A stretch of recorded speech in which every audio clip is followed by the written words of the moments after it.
Yo quería en esta charla primero pediros disculpas porque como ya soy mayor me repito y entonces seguramente muchas de las cosas que contaré ya las conocéis, pero un poco el sentido de la conferencia tenía que ver también con hacer un cierto recorrido y balance de estos 30 años.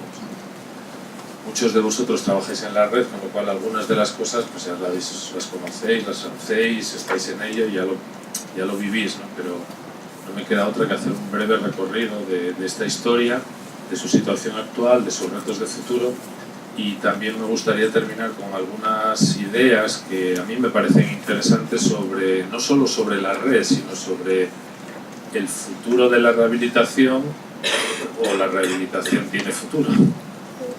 Y ese es un poco el objetivo. ¿Me oís bien? Perdonad. Esta red cumple ahora 30 años porque empezó en el año 88, a mediados del año 88 aproximadamente. Entre finales del 88 y principios del 89 pusimos en marcha el primer centro, que fue el Centro de Rehabilitación Psicosocial, que desde ese momento dirige Juan González, y poco a poco esta experiencia fue ampliándose y desarrollándose y consolidándose. El sentido de esta experiencia hay que situarla en el contexto. ¿Por qué nació? ¿En qué contexto nació? ¿Y qué factores influyeron en la necesidad de que algo parecido a lo que hoy es nuestra red se desarrollara? Evidentemente, en aquel contexto, el nacimiento de esta red tiene que ver con la población que atendemos. No voy a explicarlo, ya lo sabemos. Son personas con trastornos mentales graves que sufren distintas dificultades, no solo en el ámbito meramente psicopatológico, sino psicosocial y de integración, y que requieren apoyos múltiples y variados. Que un elemento clave en la población con la que trabajamos, antes cuando empezamos hace 30 años decíamos enfermo mental crónico, ahora se suele hablar de personas con trastorno mental grave, severo y persistente. Ese conjunto de población tiene, entre otras dificultades, muchas que tienen que ver con esferas de la vida personal y social, del ámbito psicosocial, que son claves y nucleares en la calidad de vida de estas personas y que dieron sentido y dan sentido y justifican la necesidad de desarrollar algún tipo de recurso de apoyo en la relación, en el ámbito de estas necesidades. También todos tenemos claro que las personas con trastorno mental grave son personas como cualquiera, es una obviedad. Tienen por tanto las mismas necesidades, objetivos y anhelos que cualquiera, pero su problemática y los factores que la rodean generan dificultades específicas, múltiples, variadas, cambiantes con el tiempo, que van desde lo más sanitario a lo más social. Y por tanto, es un colectivo que ejemplifica muy bien esto que llamamos, a veces de un modo muy confuso, lo sociosanitario.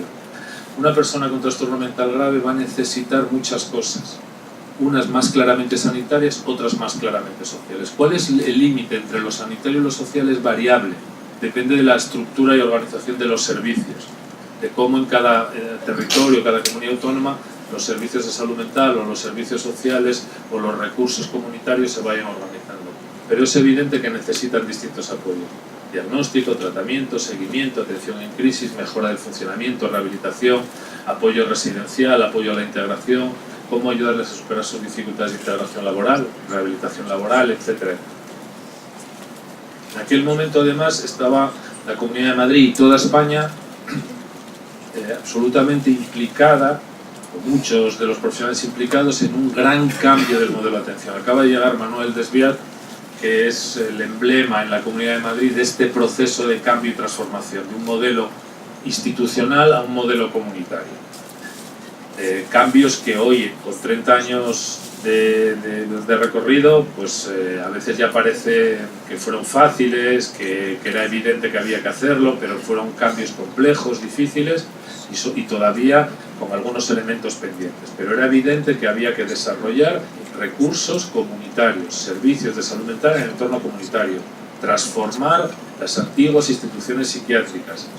Y uno de los ejes legales que digamos sustentó todo este proceso fue el famoso artículo 20 de la Ley General de Sanidad del año 86, liderada por el ministro Ernest Lluch, que luego, como sabéis, fue asesinado por ETA. Una ley que modernizó, actualizó el sistema sanitario en su conjunto del que hoy vivimos y que en su artículo 20 marcó esas grandes directrices.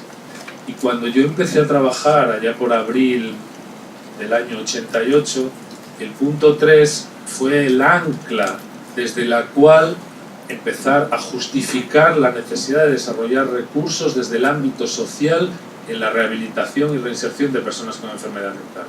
Porque si lo recordáis, ahí está señalado en rojo, este apartado ya nos decía que hay que desarrollar los servicios de rehabilitación y reinserción que son necesarios para una adecuada atención a los problemas del enfermo mental. Y terminaba diciendo, buscando la necesaria coordinación con servicios sociales.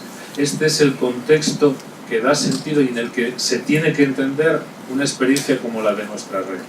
Y una apuesta por ese modelo de atención comunitaria en salud mental, por un modelo de atención integral, que hoy sigue siendo vigente y relevante. Hoy seguimos teniendo que pelear por articular y completar un modelo que sea integral, que sea de verdad comunitario, que trabaje de un modo coordinado entre las redes sanitarias y sociales, que articule un trabajo en red y desde la continuidad de cuidados, que no olvide a las personas bajo las etiquetas, es decir, que trabaje bajo el principio de individualización, que no se oriente solo a la sintomatología, sino también al funcionamiento, por tanto que esté impregnado por una orientación de rehabilitación, etcétera, etcétera. En aquellos momentos también, en el intento de articular el desarrollo de una organización, de un conjunto de servicios, tanto sanitarios como sociales, parecía que había que no solo atender a las dimensiones más claramente sanitarias, sino también a dimensiones psicosociales, y que había elementos en los cuales había que desarrollar recursos. El apoyo a la rehabilitación, cómo ayudar a las personas a mejorar su funcionamiento y su integración, todo lo que tenía que ver con cómo ayudarles a salir de la situación de exclusión del mercado laboral y avanzar en su integración en el empleo, lo que llamaríamos rehabilitación laboral y apoyo a la integración en el empleo, todo lo que tenía que ver con las dificultades en el ámbito del alojamiento y por tanto la necesidad de desarrollar recursos de apoyo al alojamiento y atención residencial, y cómo también ayudar y apoyar a las familias como principal núcleo de convivencia y cuidado de las personas con trastorno mental grave. En nuestro caso, el desarrollo de nuestra red estuvo también muy influido en términos de filosofía de atención por lo que en aquellos años ya se había construido como el modelo de rehabilitación psicosocial, que empezó en los años 70, en los años 80 y se fue consolidando, y que ha ido evolucionando y enriqueciéndose en estos 30 años. Pero fue un modelo que nos inspiró, me inspiró en el desarrollo de lo que fue luego la organización de lo que hoy es esta red de recursos. Un modelo de rehabilitación cuyos principios básicos, pues yo creo que siguen siendo vigentes y relevantes y que fueron claves hace 30 años y creo que siguen siendo claves ahora. Para no alargarme demasiado, no voy a repasar esos elementos de filosofía o de principios, pero fueron esenciales para marcar cuál era el contexto, el modelo desde el que se iba a desarrollar esta red de atención, apostando por la implicación activa de los usuarios, por su integración en su entorno, por el desarrollo de una vida lo más normalizada posible, por ayudarles a maximizar su autonomía y su independencia, por trabajar desde una actitud siempre de expectativa positiva, de creencia que esas personas podían mejorar y tener una vida digna y de calidad, siempre desde la lógica de individualización. Cada persona es un mundo con historia, con biografía y con contextos distintos, por tanto las intervenciones no podían ser meramente intervenciones estándar o abstractas, sino siempre articuladas desde una dinámica, una metodología de individualización. No olvidar la necesidad de ofrecer el apoyo que cada persona necesitara en cada momento, que es cambiante y que varía con el tiempo. No olvidar también la necesidad de ver si lo que se hace funciona o no funciona, si tiene sentido o no es útil. Trabajar en la mejora del funcionamiento, trabajar con las familias, trabajar con el entorno. En nuestro caso, nuestra red fue pionera en el hecho de que desde el ámbito de servicios sociales empezara a desarrollarse recursos de apoyo a las personas con enfermedad mental. El estado de bienestar se suele, digamos, definir con una metáfora muy visual, que es: el estado de bienestar es una mesa con 4 patas. La sanidad, la educación, la seguridad social, pensiones, desempleo y los servicios sociales. En nuestro país los servicios sociales se han desarrollado con un poco más de retraso que el sistema sanitario, por ejemplo, o que el de seguridad social. Fue a partir de mediados de los años 80 y especialmente a finales de los años 60 cuando se va construyendo el sistema de servicios sociales.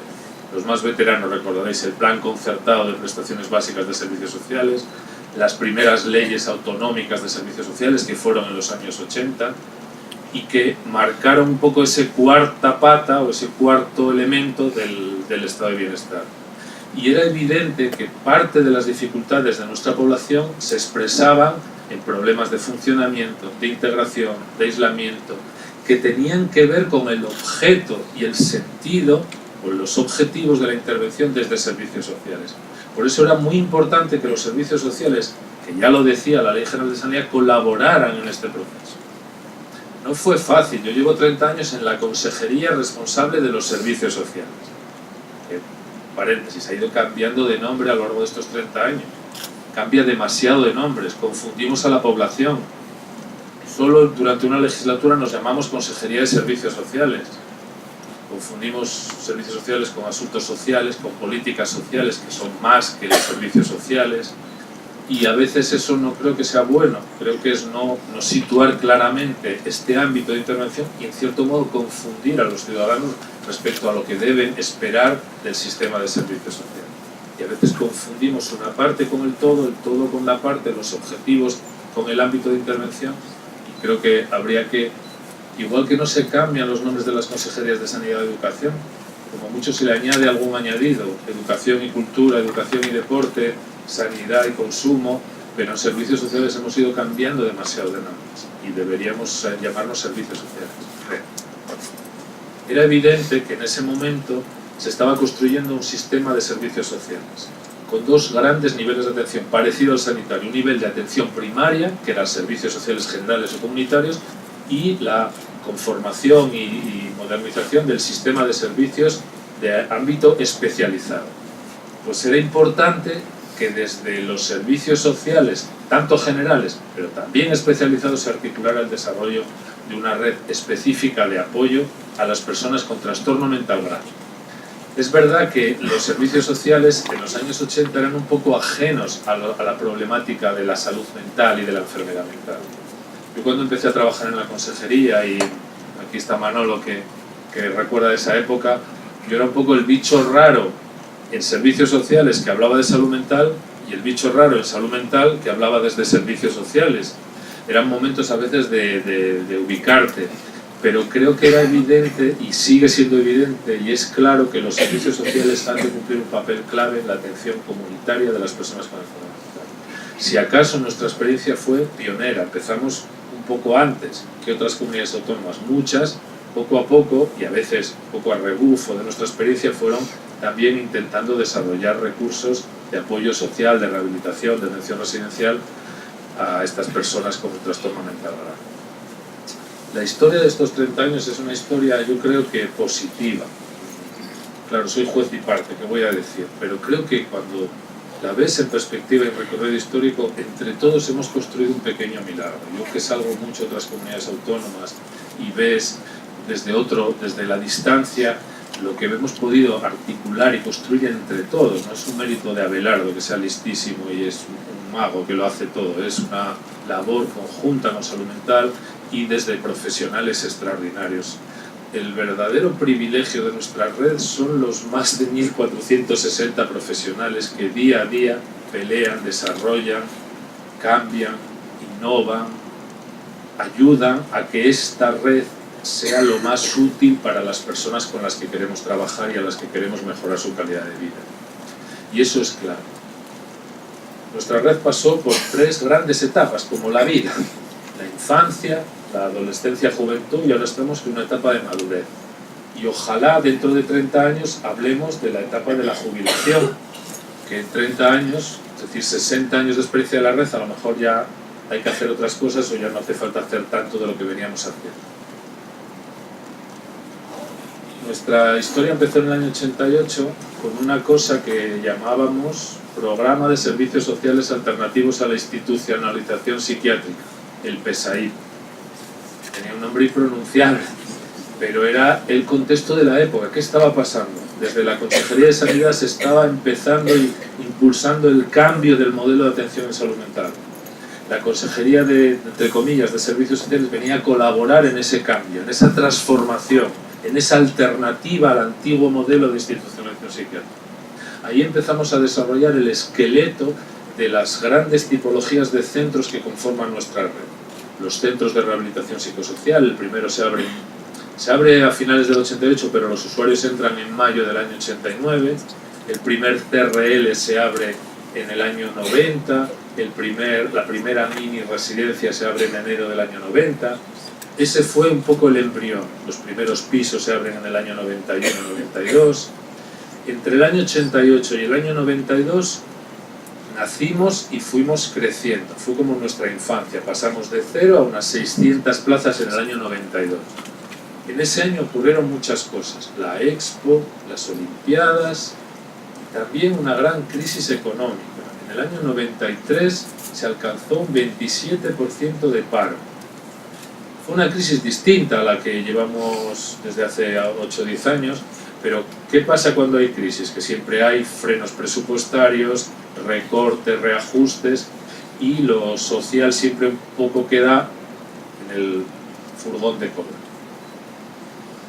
En aquel momento nuestra red era, si antes utilizábamos la metáfora de la mesa, ahora vamos a utilizar la metáfora del tren. Un tren con varios vagones. Los primeros vagones, sanidad, educación, seguridad social. El último vagón, servicios sociales. Y los últimos asientos eran las personas con trastorno mental, porque había asientos ya más consolidados. La atención a personas mayores, la atención a la discapacidad intelectual o la atención a menores en situación de abandono. Éramos un colectivo más nuevo en el ámbito de los servicios sociales. En ese año 93 se produjo un freno, un parón al desarrollo de la red. ¿Recordáis que a partir del año 97 alguien decía que España iba bien?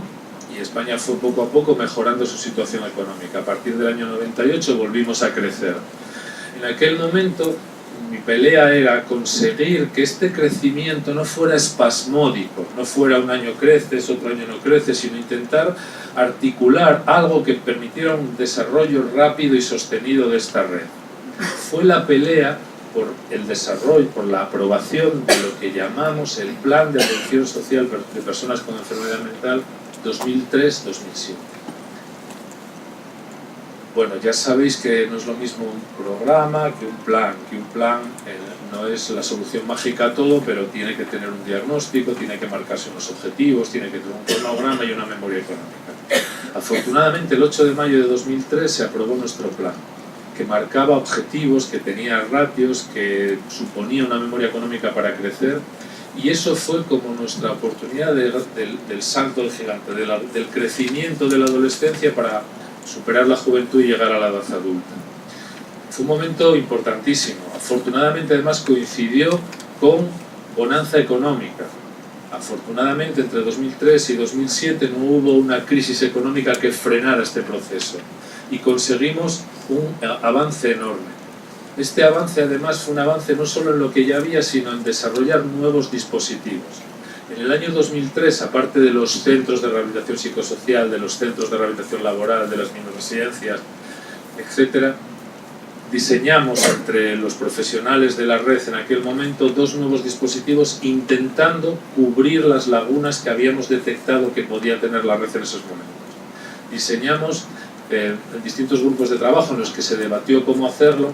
Nos encontrábamos entre perfiles de población con altos niveles de deterioro, con tendencia al aislamiento, con dificultades muy importantes y que requerían apoyos continuados, apoyos un poco distintos. Y creímos que era bueno desarrollar lo que llamamos centros de día de soporte social de pequeño tamaño, enfocados a esa población para trabajar por su autonomía, por su mantenimiento en la comunidad y por la mejora de su calidad de vida. Y luego apostamos por intentar desarrollar algo parecido a lo que en la literatura y en las experiencias de muchos países eran los modelos como el modelo asertivo comunitario o los modelos de case management.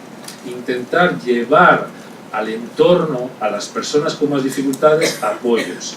Superar una lógica basada solo en centros para ir a una lógica basada en equipos que se acercaran a las personas y a sus dificultades.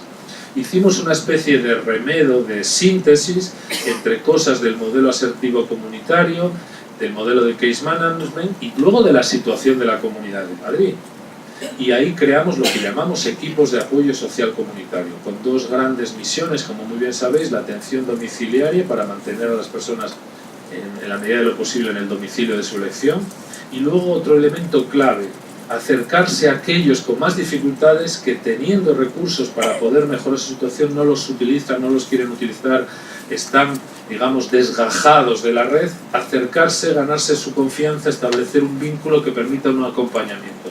Invertir el efecto Mateo. A veces atendemos más al que más demanda, aunque no necesite tanto, y menos al que menos demanda, aunque necesite más.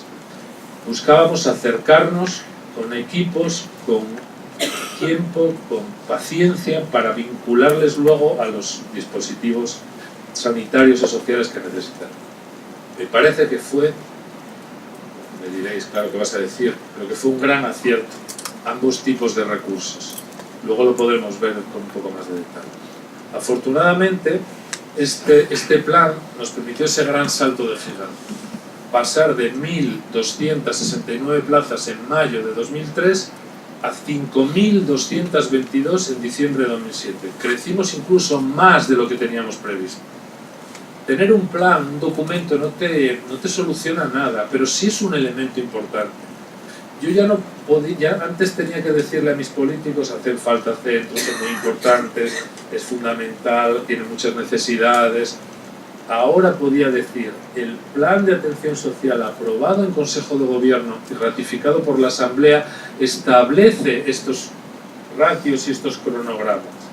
Hubo un año, el 2006, en que abrimos 1.900 plazas, bueno, casi 2.000, 1.990 plazas. Los políticos que yo tenía entonces me decían: Abelardo, ¿para qué tanto? No hay tantos enfermos mentales que lo necesiten. El plan podía servir de respuesta.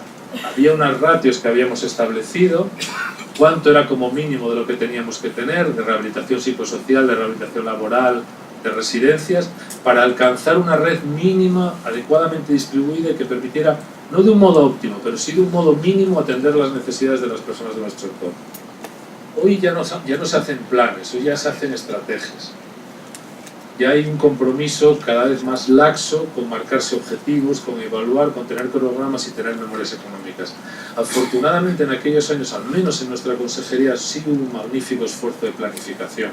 No solo con nuestro plan en discapacidad, en mayores, el plan estratégico de servicios sociales, que supuso un gran salto también de modernidad en otros ámbitos y otros sectores, ¿no?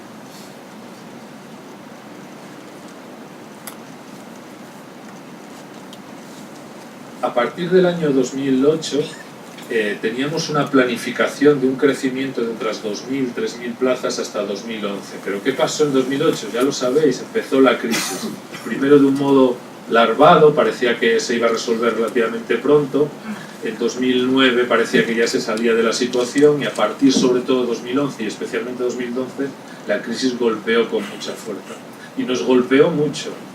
Y gracias al trabajo conjunto, a la alianza de todos, en nuestro caso, de todos los centros, de todas las entidades, de todos los profesionales, conseguimos salvar la red en un momento en el cual estábamos ante tesituras de hay que cerrar centros, nos obligan a recortar un montón de dinero, y sin embargo entre todos, haciendo ajustes transversales, se pudo mantener toda la red. Una red cuya situación actual, yo creo que con todas sus insuficiencias, es, yo creo que relevante, positiva en general. Una red cuyas principales características son un compromiso activo desde servicios sociales en la atención, rehabilitación e integración comunitaria de nuestra población. Esto es esencial, es una señal, un sello característico de nuestra experiencia. Luego han venido otras comunidades autónomas, pero la nuestra empezó en esa línea. Otro sello característico y que a veces se puede cuestionar o discutir, pero cuando sales de otras comunidades, es la envidia nacional, que es la coordinación y complementariedad entre ambas redes, la sanitaria y la social. Nuestra red es una cosa rara, extraña en nuestra consejería. Antes de la ley de dependencia, para entrar en la red de mayores había pues, unos baremos, unas solicitudes. Para entrar en la red de discapacidad intelectual tenías que tener un determinado grado de discapacidad. Luego con la ley de dependencia todo eso se complicó y para entrar en una residencia de mayores tienes que tener el grado 2 de dependencia, o en una residencia de discapacidad intelectual el grado 2 o el grado 3. Y sin embargo nuestra red apostó desde el minuto 1 por una cosa que era la coordinación y complementariedad. Porque al menos teníamos claro que una población como la que nosotros tenemos que ayudar requiere ambos sistemas trabajando siempre conjuntamente. Y eso es como una moneda con dos caras, la cara y la cruz. Y no hay moneda si no tiene cara y cruz.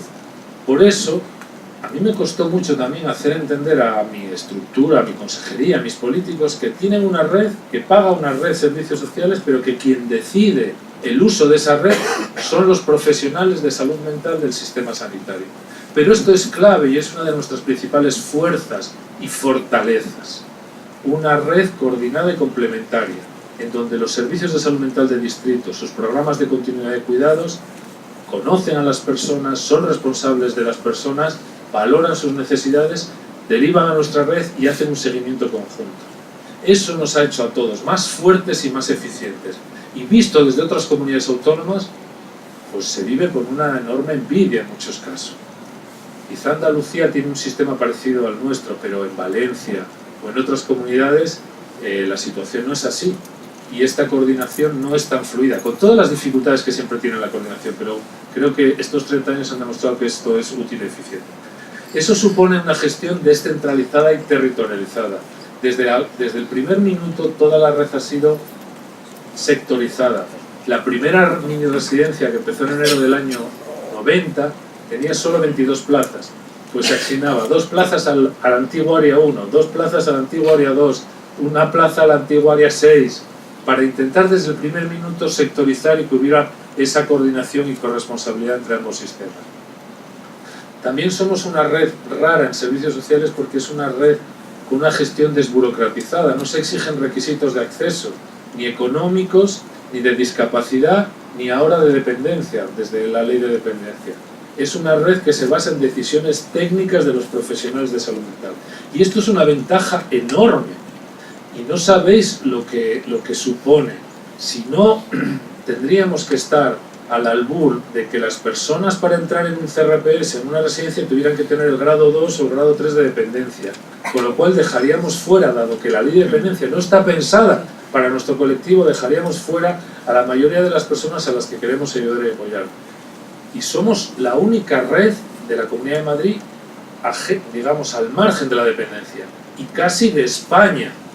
Y eso es positivo, y eso nos hace mejores y más eficientes. Y tenemos otro elemento que yo creo que también es positivo, que es la atención gratuita, no se exige copago. Cuando vino la gran crisis empezó a discutir si había que introducir de nuevo copago. Hay copago en las personas mayores, si un mayor va a una residencia, copaga con una parte de su pensión. Pero en nuestra red, o en la red de discapacidad no. Y yo creo que eso es bueno. Nuestra población tiene dificultades de utilización de recursos. Cualquier barrera, por simbólica o mínima que sea, va a suponer que personas que necesitan los recursos no los utilicen. Si una persona tiene que hacer un copago de 50 euros para estar en el CRPS de Juan, a lo mejor no lo está, o abandona, o lo deja, o hay dificultades para que se mantenga. Además, los sistemas de copago pueden generar inequidades. Entonces hay que pensárselos muy bien. Si en algún momento alguien vuelve a plantear la necesidad de establecer copagos, que se piense bien los pros, los contras, los beneficios y los perjuicios que esto puede generar. Creo que, por ejemplo, respecto a Andalucía, que hay copago, respecto a Valencia, que hay copago, o otras comunidades, tenemos una ventaja importante. Tenemos una red amplia y diversificada. No voy a explicar la red porque ya la conocéis. El desarrollo en estos últimos años, os he preparado una transparencia de los últimos 8 años, desde 2010 a ahora. A partir de 2010 la crisis empezó a golpear. En 2010 teníamos 5.300 50 plazas y hemos terminado 2018 con 6.669 plazas. En 2010 pudimos atender a unos 6.700 usuarios y en 2018, acabo de enviar a toda la red los datos, hemos atendido a 8.867 usuarios. Ha habido un crecimiento de unas 1.300 plazas. Sin crisis hubiéramos crecido probablemente unas 3.000 plazas y no hemos llegado a la situación óptima. Creo que estamos en una posición de fuerza, de un desarrollo muy importante, mejor que muchas otras comunidades autónomas, pero insuficiente en relación a las necesidades que aún hay en la Comunidad de Madrid. Por lo tanto, hay que seguir peleando por seguir creciendo y desarrollándose. Este es un poco el resumen de la red actual. 225 centros, 2.460 profesionales, unas 6.679 plazas, 27 centros de rehabilitación psicosocial, acabamos de abrir 3, 27 centros de rehabilitación laboral, abrimos en julio 5 nuevos, 38 equipos de apoyo social comunitario, 25 residencias más una específica de personas con enfermedad mental y marginación sin hogar, etcétera, etcétera. Dejadme daros un mero dato. Los CRL, acabamos de tener la reunión de valoración de los datos. Los CRL nacieron en el año 90 para intentar ayudar a las personas con trastorno mental a integrarse laboralmente. Yo recuerdo todas las críticas que cuando diseñé y quisimos poner en marcha el primer CRL tuve que afrontar. No hacen falta, lo que hay que hacer es centros ocupacionales, los enfermos mentales no pueden trabajar, esto no va a servir, es una cosa que no tiene mucho sentido. Este esfuerzo sostenido de los centros, de sus profesionales y de los usuarios ha demostrado esto. Ahí veis un poco los datos de inserción laboral desde el año 2010. Veis que en el año 2010 44% de los atendidos en los CRL se habían insertado laboralmente y en el año 2018, el año pasado, el 67,3%. Esto demuestra que las personas con enfermedad mental incluso pueden trabajar, que parecía que no, que era una cosa, uno de esos mantras que se repetían. No pueden trabajar y si lo hacen en trabajos de por horas y si lo hacen en trabajos de poca cualificación. Muchos pueden trabajar, necesitan apoyos continuados, apoyos complejos, pero que desde los centros de rehabilitación laboral se demuestra que pueden mejorar y funcionar. No me da tiempo a explicaros los datos, pero bueno, habrá ocasión para que los podamos.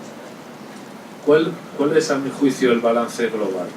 En estos 30 años yo creo que entre todos hemos construido una red amplia y ya muy consolidada. Una red especializada que tiene pues eso, 225 centros, 6.000 plazas. Desde 2003 ahora, en estos 15 años, se ha crecido en 5.400 plazas. Que ha sido un crecimiento muy importante, que ojalá la crisis no nos hubiera impedido y haber dicho que el crecimiento hubiera sido de 8.000 plazas. Que esta última legislatura, ahora que acaba y empezamos ya con la campaña preelectoral, hemos crecido en 605 plazas y que ojalá hubiéramos podido crecer en 1.200. La crisis económica marcó estos últimos años. Hemos conseguido salvar la red, que no se redujera el presupuesto, y el presupuesto se ha ido consolidando y el del año 2019 son, en números redondos, 73 millones de euros. Acabamos de hacer el año 2017 los nuevos acuerdos marco para concertar plazas y en alianza con todas las entidades se han incorporado nuevos centros. El año pasado abrimos 27 nuevos recursos, 4 residencias, 2 centros de día, 3 CRPS, 5 CRLs y todavía nos quedan centros por abrir, por tanto hay una expectativa importante de crecimiento y que hay que seguir haciendo. Creo que hay que dar prioridad al desarrollo de nuevos recursos, recursos residenciales, recursos de atención diurna en aquellos CRPS, CRL, centros de día en aquellas zonas o que todavía no tienen o que hay una gran demanda. Y también creo que uno de los elementos estratégicos clave es la atención comunitaria en el entorno y eso pasa por ampliar y duplicar los equipos de apoyo. También vosotros los profesionales de los centros y los usuarios llevan más de 10, 11 años implicados en un objetivo común que es la lucha contra el estigma. La lucha contra el estigma es una de las principales barreras, obstáculos, digamos, barreras de cristal que dificultan las posibilidades de integración.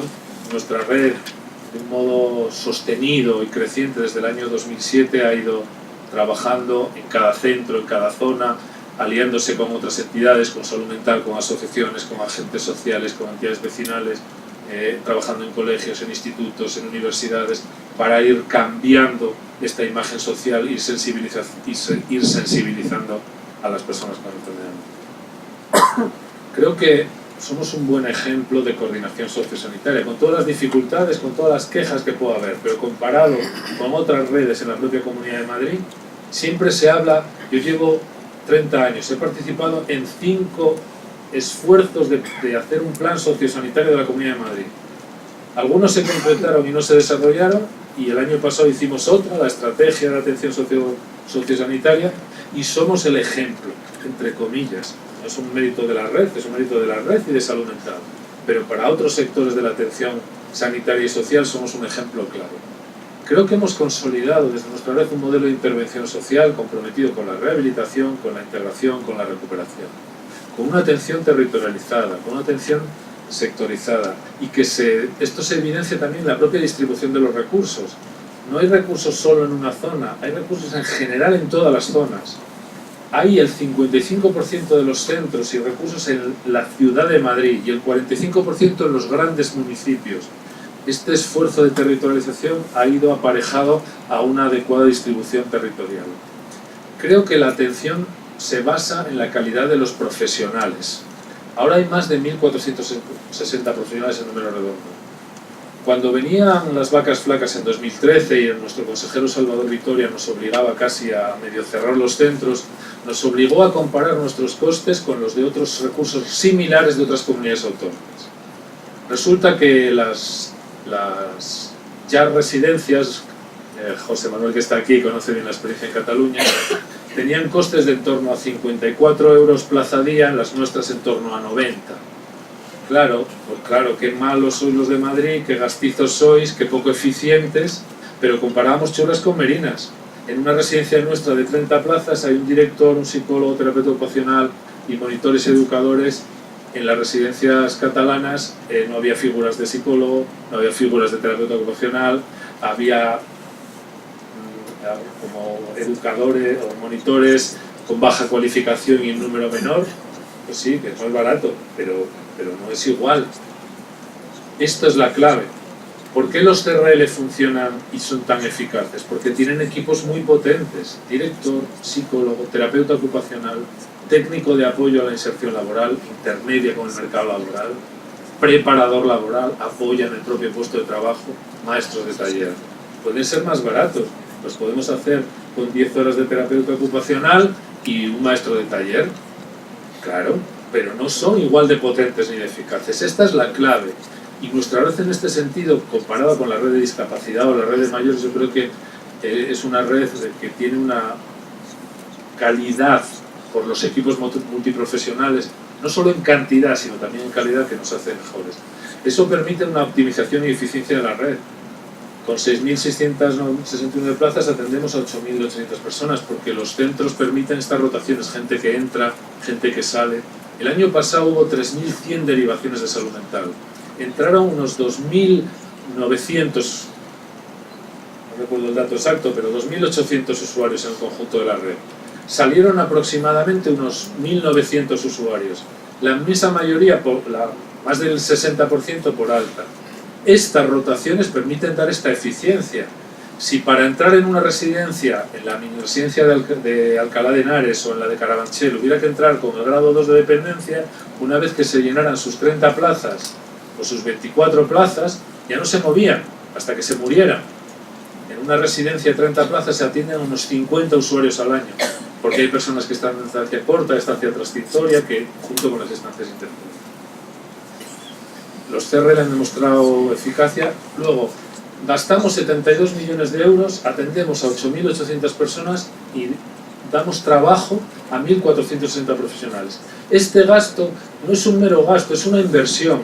Mejora la calidad de vida de las personas que atienden, mejora su funcionamiento, consigue que en torno a 1.000 cada año trabajen, coticen, paguen sus impuestos, permite que haya un montón de profesionales trabajando que si no estarían en paro, y además mejora significativamente la calidad de vida de las personas que atiende.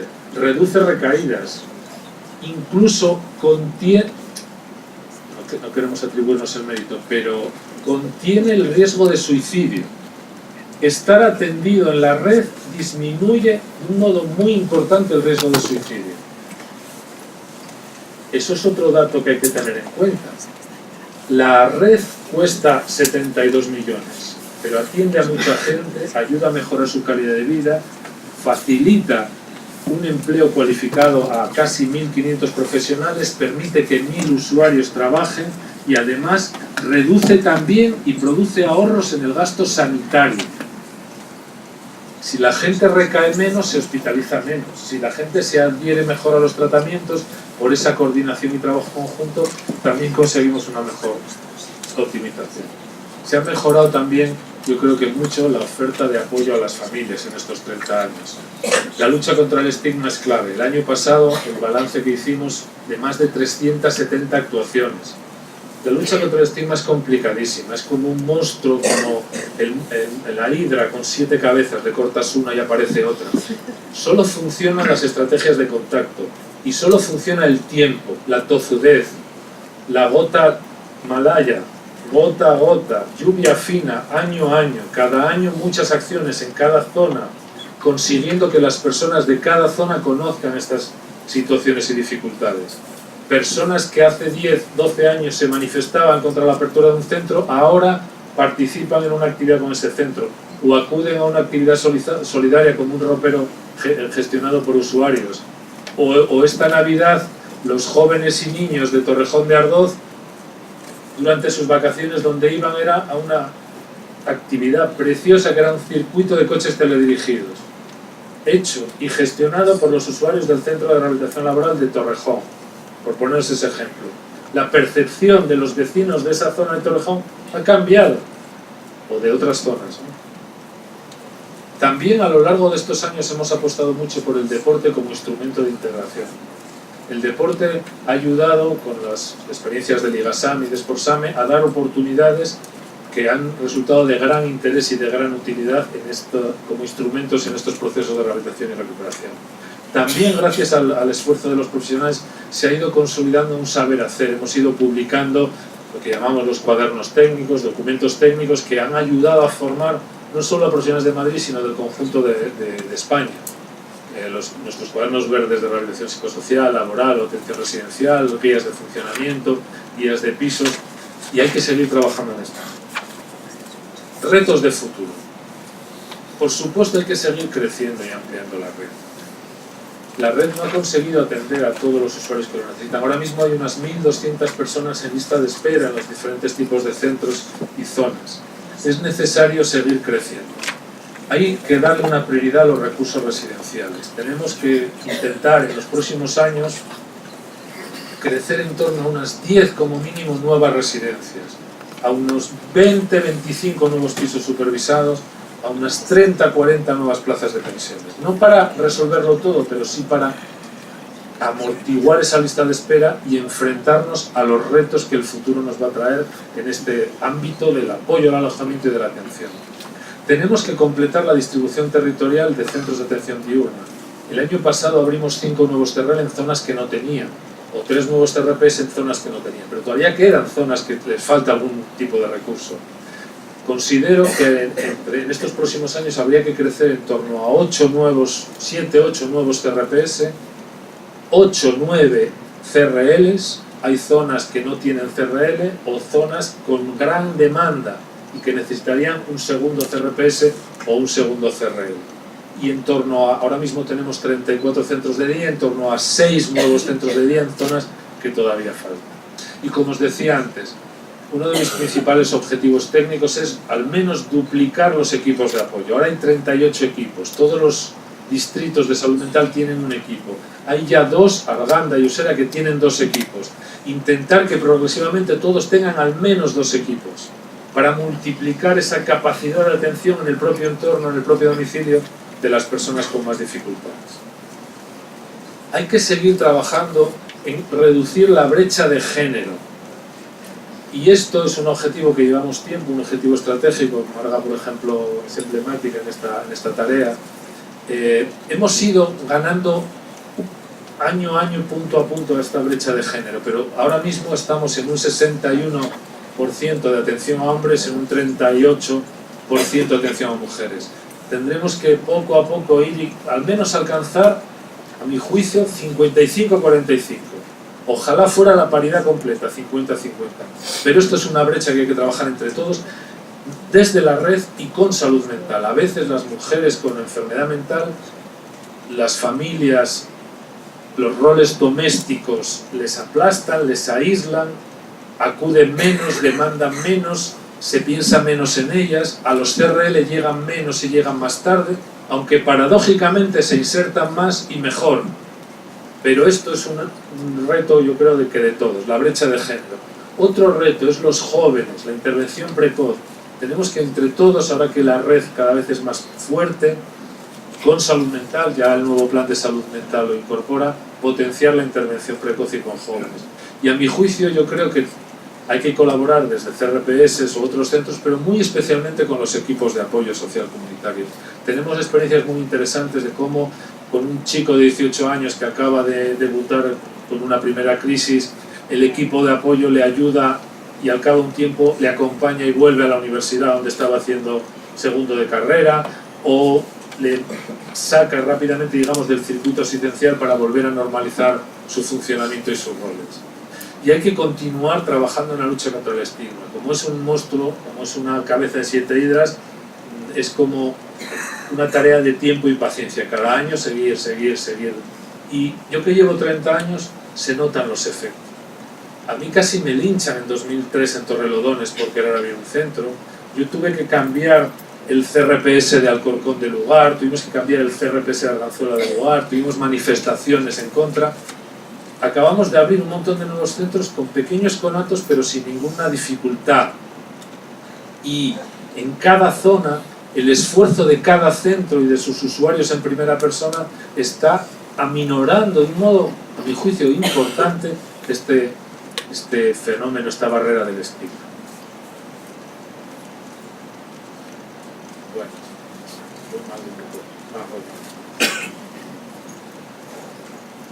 y luego yo creo que hay que seguir en la línea que llevamos 30 años, de coordinación, de complementariedad con salud mental. Es necesario potenciar, seguir impulsando este trabajo conjunto que nos ayuda mucho a todos. Cuando la propia red de salud mental en los años 2013 y 2014 sufrió una situación terrible, a veces de una gran inestabilidad en muchas zonas, en muchos centros, donde había a veces el 80% de sus profesionales con contratos temporales, a veces de un mes. Nuestra propia red sirvió a veces de soporte a las situaciones que esa circunstancia generaba. Nos ayudamos mutuamente, nos hacemos mejores unos a otros. Y yo creo que esto es un ejemplo que tenemos que partir de él y seguir potenciándolo y trabajando juntos. También mi tarea es, con las distintas entidades gestoras, seguir impulsando una gestión de calidad. Desde hace años venimos impulsando o facilitando múltiples investigaciones. La red es un magnífico nicho de investigación, no solo para sus profesionales, sino también para otros que quieran hacer investigaciones, tesis, trabajos que permitan o bien evaluar la eficacia o la eficiencia de determinada intervención, determinado programa, de un determinado tipo de centros en su conjunto. Juan González creo que podrá comentar alguna investigación que se ha hecho sobre evaluación de la eficacia de los centros de rehabilitación psicosocial. Aquí hay que seguir facilitando la investigación, porque eso nos va a dar las vías de futuro. Y también seguir trabajando con el apoyo de todos los profesionales de la red en la continuidad en el desarrollo de documentos técnicos. Tenemos unos cuantos, hay que seguir desarrollándolos y actualizándolos. Y estos no se pueden hacer sin el trabajo de los profesionales de cada tipo de recurso en el que hagamos ese documento. Nos falta un buen documento técnico de los equipos de apoyo, por poner un ejemplo, un objetivo. Estamos en ello, pero hay que seguir trabajando para poder tenerlo. Yo quisiera terminar con algunas breves reflexiones de lo que yo considero que es el futuro de la rehabilitación. O la rehabilitación tiene futuro, que yo creo que lo tiene. Nuestra red se ha sentado su modelo de atención e intervención con todas las adaptaciones en el modelo de rehabilitación. Y a mi juicio fue útil, es útil y creo que sigue siendo útil.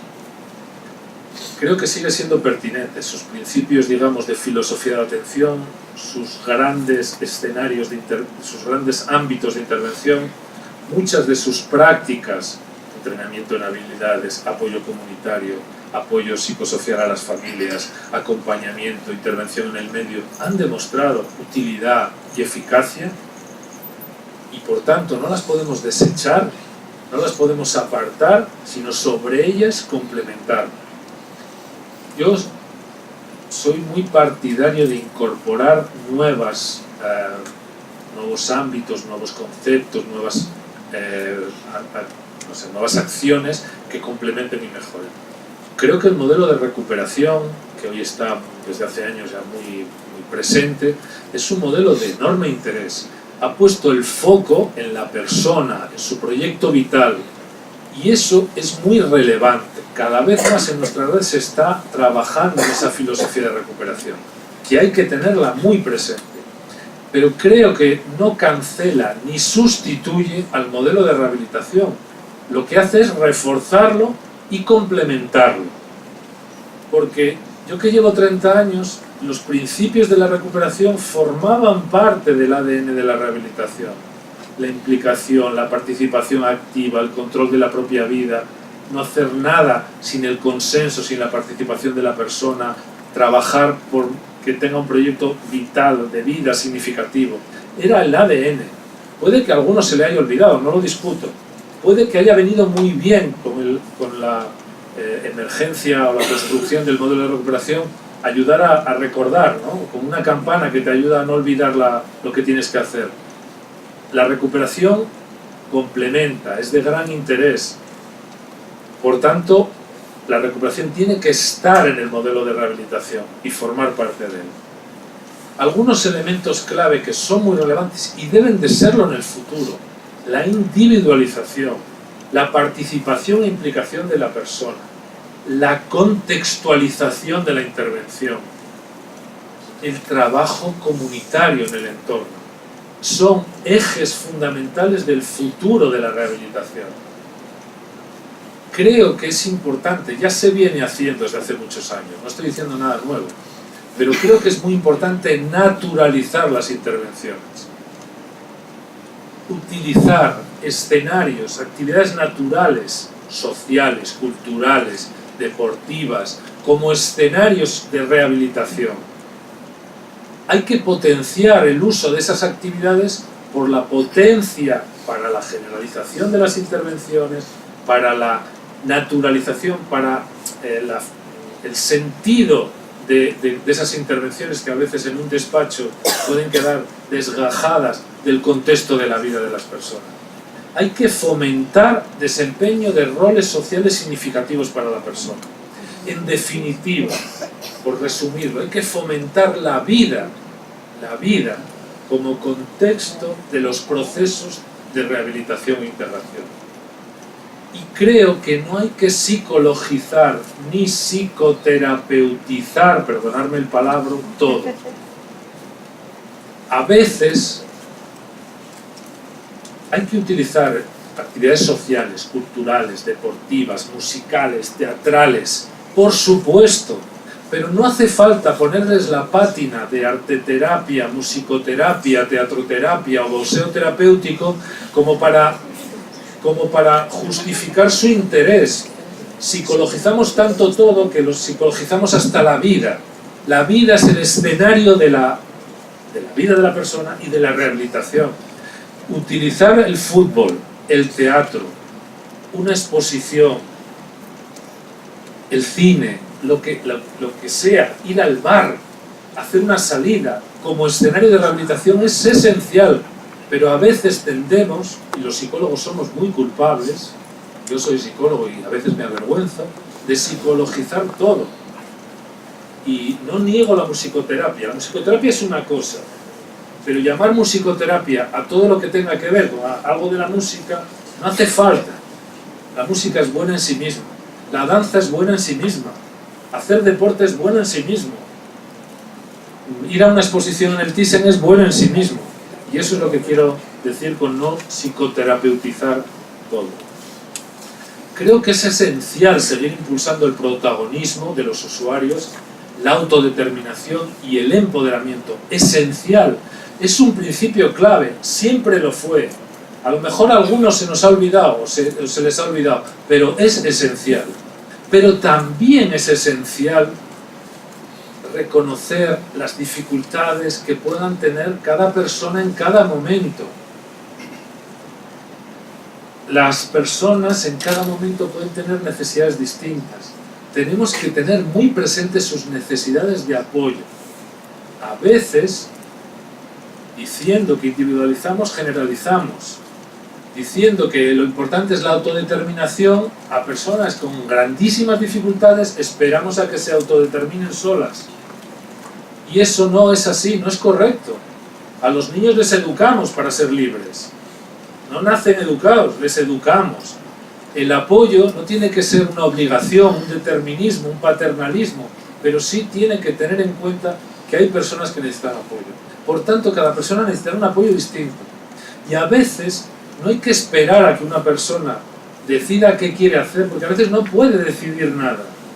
Y si no puede decir nada, no podemos quedarnos de brazos cruzados. Algo habrá que hacer. Por tanto, ni inacción o abandono, ni paternalismo a la intervención. Esto es lo difícil. Por el principio de respeto a la intimidad o de empoderamiento, no podemos permitir que un usuario en un piso supervisado no salga en 10 días de su habitación, esté durmiendo entre orines. No lo podemos permitir. No lo haríamos con nuestros propios hijos. O con un amigo que sabemos que está deprimido, hecho polvo en su casa y no sale, y te le llamas y dice, no quiero verte, ¿y tú qué haces? Pues le respetas 2 o 3 días, pero al cuarto vas a su casa. Pues esto es lo que quiero decir. Por tanto, ni inacción ni parte. Y esto supone un equilibrio difícil, que siempre es un dilema donde no hay una Biblia que nos diga qué hacer en cada momento. A veces nos equivocamos, apoyamos más de la cuenta, o a veces nos equivocamos y apoyamos menos de la cuenta. Pero lo importante es no perder de vista este dilema crítico en el que siempre estamos. Por tanto, no hay que dejar de intervenir si alguien no quiere hacer nada, pero vemos que necesita algún tipo de apoyo. Nuestra historia de la red es esta historia. Usuarios que llegan a los centros diciendo, yo vengo aquí porque me han mandado, no quiero hacer nada, no tengo ningún problema. Equipos de apoyo que personas que hacía 6 años que no salían de su casa, la primera vez que van, le dan con la puerta a las narices. Pero 2 años después esa persona está trabajando, va a su servicio de salud mental, ha recuperado un modo muy significativo de su vida. Si lo hubiéramos empujado un poco al principio, llevaría no solo 6, sino 12 años aislado. Por tanto, el modelo de intervención y rehabilitación siempre tiene que, desde los principios y las nuevas aportaciones, trabajar con sentido crítico y sentido común. Y que los conceptos se utilicen siempre con sentido común, con sentido crítico, y teniendo en cuenta el contexto y las necesidades de las personas. No nos arrojemos los conceptos unos a otros. No utilicemos los conceptos como eslóganes. Utilicémonos para aprender, para entender mejor las realidades y para desde ellas intentar ayudar a algo mejor a las personas que atendemos. Es evidente que una persona no necesita un solo recurso. A veces alguien me decía, Abelardo, no hagas más residencias. Con equipos de apoyo se soluciona todo. Pues no es así. Hay personas con grandísimas dificultades que necesitan, al menos durante un tiempo, una supervisión de 24 horas. Ojalá haya más equipos de apoyo para que más personas se puedan mantener en su domicilio y menos personas necesiten utilizar recursos residenciales de supervisión 24 horas. Pero hay un momento para cada cosa y necesidades distintas. Hay personas en situaciones gravísimas que a veces necesitan una hospitalización y personas que tienen grandísimas necesidades que necesitan una plaza residencial. Las personas son distintas, cambian. No podemos coger un perfil y creer que todos son iguales, por tanto, tenemos que aplicar las cosas con criterio, con sentido común y con mucho contexto de quién hablo, porque si no a veces podemos dejar a una persona medio abandonada o recayendo sobre las familias situaciones imposibles de manejar. Y por tanto no valen solo recursos. Es necesario seguir trabajando juntos, ya lo he dicho antes varias veces, con salud mental y en un trabajo en red. Y muy importante, ya se viene haciendo, seguir potenciando e impulsando esa alianza con la sociedad, con los recursos comunitarios, con los agentes sociales, porque cada vez más son nuestros mejores escenarios de rehabilitación, de integración y de verdad de impulso de estos procesos de recuperación. También tenemos que tener no solo guías técnicas, sino morales o éticas. Siempre la tuvimos con la Convención del año 48 de los Derechos Humanos, pero ahora tenemos una que nos ayuda mejor porque está más centrada en personas con problemáticas de discapacidad, que es la Convención de 2006 de las Naciones Unidas de los Derechos de las Personas con Discapacidad. Esa es nuestra guía ética.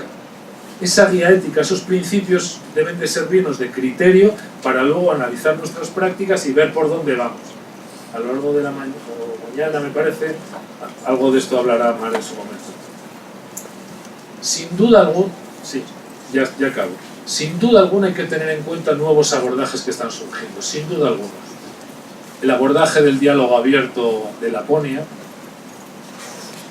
las teorías sobre el trauma o sobre el impacto de eventos vitales estresantes, de situaciones de abuso, que cada vez más las investigaciones nos evidencian que haber padecido abusos en la adolescencia, situaciones vitales complicadas, aumentan el riesgo de padecer una enfermedad mental. Tenemos que aprender de eso, no solo saber qué le pasa hoy a una persona, sino qué le ha ocurrido en su vida para intentar entender mejor qué podemos hacer, qué sentido tiene lo que hoy le pasa, porque tiene que ver con una construcción biográfica. Todas las nuevas abordajes también de interés sobre el vínculo y el apego, tenemos que tenerlos presentes. Todo lo que nos ofrecen las terapias contextuales de tercera generación, con la terapia de aceptación y compromiso, por ejemplo, como principal paradigma, el tema de los grupos multifamiliares, aprovechemos todo eso, aprendamos de ello, aprendamos a cómo desde sus distintas aportaciones podamos mejorar el modelo el modelo de intervención en rehabilitación.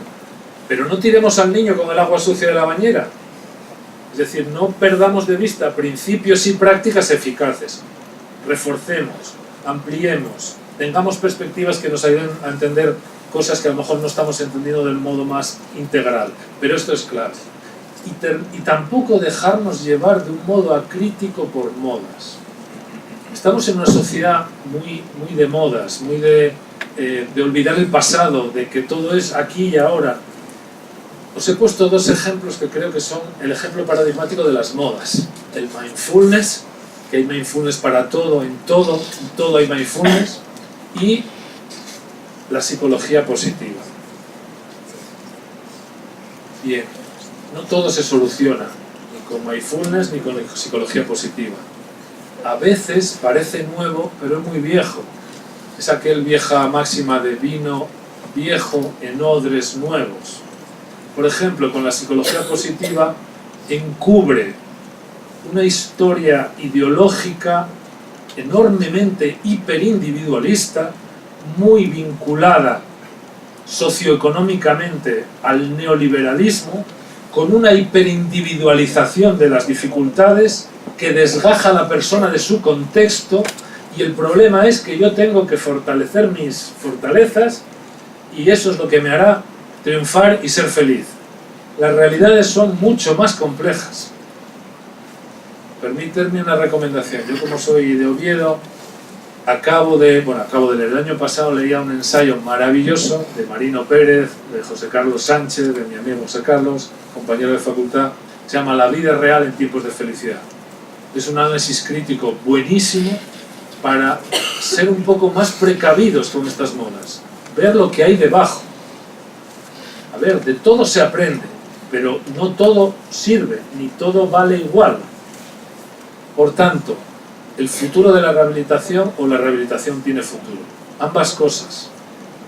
Tenemos que aprender incorporar nuevas innovaciones, respetar lo que funciona y mejorarlo, análisis crítico, reconocimiento de la complejidad, no nos dejemos arrastrar por simplificaciones, siempre una perspectiva biopsicosocial integral, siempre una apuesta, una valoración de qué hacemos y de si lo que hacemos funciona mínimamente o no, y todo ello junto con una guía ética, que es ahora podríamos utilizar como guía ética la Convención de los Derechos de las Personas con Discapacidad, más toda la historia en el desarrollo de las prácticas de la educación, nos va a ayudar a mejorar y a ser más fuertes de cara al futuro.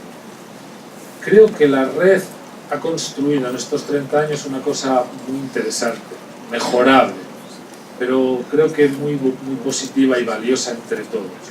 Y creo que también la rehabilitación en estos 30 años ha ido aportando mejoras sustanciales a la calidad de vida de las personas con trastorno mental, que por tanto también tiene futuro. No sé si dentro de 30 años estaré aquí, ojalá estéis muchos de vosotros y ojalá algo parecido a nuestra red, si es que hace falta, esté de nuevo. Gracias por todo y enhorabuena.